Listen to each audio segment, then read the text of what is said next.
Yeah. Ooh. Huh? Oh God.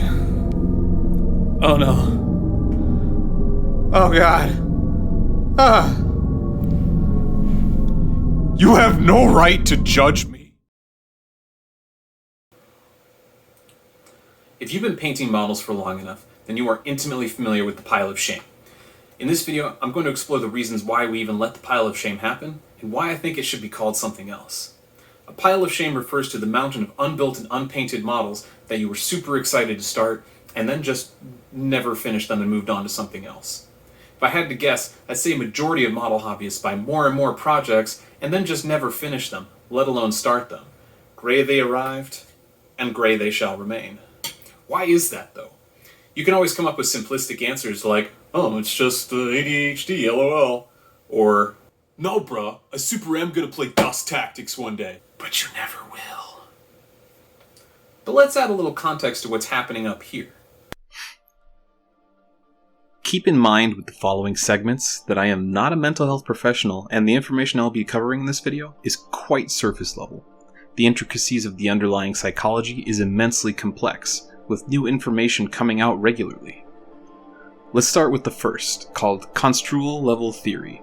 The theory explains that your mind envisions events on two levels, the low level and the high level. At the low level, you can focus on the minute details like, this brush will be used at this point with this shade of green for this number of layers. And then there is the high level, and here is where the problem starts. At the high level, you envision broad generalizations and abstracts like, man, this model would be so awesome on my shelf fully painted, but since the act of actually assembling it and painting it is so far away that we have not yet grappled with the reality of the work it will take to bring that generalization to a detailed finished product.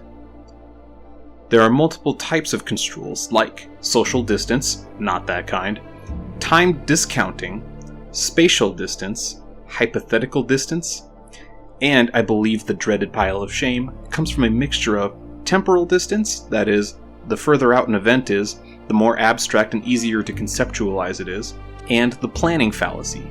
That is, you do not consciously think of the future details, and you underestimate the amount of time and effort a task will take. The second force at work in your head is something I think I can confidently say most of the human race is familiar with: procrastination. But what is procrastination? Wikipedia defines procrastination as the action of unnecessarily, involuntarily delaying or postponing something, despite knowing that there will be negative consequences for doing so. Okay, well we know that, but why do we do it? What you'll often hear is that procrastination is just being lazy. And while some people are genuinely lazy, I'd wager that most are not. As it says on Procrastination.com, and please take this website with a grain of salt, as it does its best to try to sell you courses on how to solve it. Lazy people simply don't do anything and are just fine with it. Procrastinators, on the other hand, have the desire to actually do something, but can't force themselves to start. I stumbled upon a New York Times article featuring Dr. Fuchsia Soroy, professor of psychology at the University of Sheffield. She posits that procrastination is actually a fault of emotional regulation. Your brain has prioritized nursing your emotional state over your need to accomplish a task. What emotions, you might ask? None other than boredom, anxiety, insecurity, frustration, resentment, self-doubt, etc. The anxiety and insecurity really hits home for me. This, of course, is going to create a feedback loop. You procrastinate to avoid the negative feelings about the task, but then you really feel bad that you procrastinated. So to alleviate those negative emotions, you procrastinate even harder. It's like a bad liar who has been called out for lying, so they double down on the lies. There is a lot more to be said about the science of why we procrastinate. Things like decision paralysis or motivational salience. I've left a few links in the description if you want to explore this yourself. Now, let's talk about why I think we need to rephrase the pile of shame. We call it shame because, on a surface level, it seems that we lack self-control to both refrain from acquiring new projects and then finishing them. Remember, procrastination is not a failure of willpower.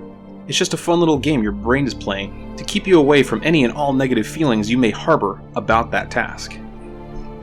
I think it's time we call it the pile of possibility, or POP for short. It sounds corny, but it is what it is.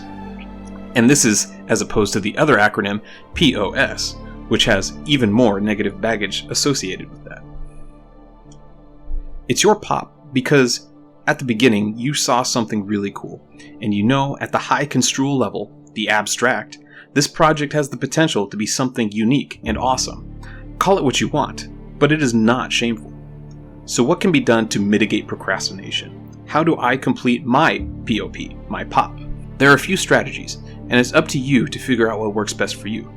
Going back to the New York Times article, you can cultivate curiosity. In essence, hyperanalyze your feelings about why you're procrastinating in the first place. What are you feeling when you think about completing the pile of shame? Anxiety? Why? Fear of boredom? Why? Next, consider the next action. As Dr. Pikel, I don't know how to pronounce that. Anyways, make a layer of self-deception. Think about the immediate next step that would propel your project forward. Tell yourself, hypothetically, what would happen if I cut out this piece, and then glue it onto this piece. Next, make your temptations more inconvenient. This one seems somewhat self-explanatory. If you have a tendency to revert to playing video games, move your models into another space away from your computer or gaming console. That way, it will be more inconvenient to walk back to your vices. Make your models more accessible. Maybe move the primer and your models to your gaming desk in plain sight. What's the worst that can happen? You take them out and spray them? An additional strategy might be to use a timer. This would be useful in tricking your brain into thinking that it can get the payoff of feeling like it accomplished something in a short amount of time. Set it for 20 minutes and work on your pile only within that time. If that's simply getting out the next project and putting it into an easy-to-reach place, or painting on a single layer of a base coat, once the timer goes off, you can feel like some small progress was made. Usually, what works for me is watching a YouTube video of someone else painting their models, like Ninjon, or Goobertown Hobbies, or Scott the Miniac. If I need some extra clarity, I'll do some light breathing exercises and listen to some lo-fi music. I'll also just hold the model in my hands, think about them, how they made me feel when I first bought them. This model here is Joan of Arc, from the miniatures game Infinity. I've had her for I don't even know how long, since at least 2017. In the course of making this video, I've managed to finish her. She's not perfect, but she doesn't have to be. And that's the beauty of it. They don't have to be perfect. None of your projects do. At the end of the day, just remember, your pile is not something to be ashamed of. Collecting more projects than we know what to do with is part of the hobby. Just try not to let it get so out of hand that you can open your own store. Thank you for watching, and if you want to see me make more of this type of content, you know the drill. Please like, share, and subscribe, and I'll see you next time.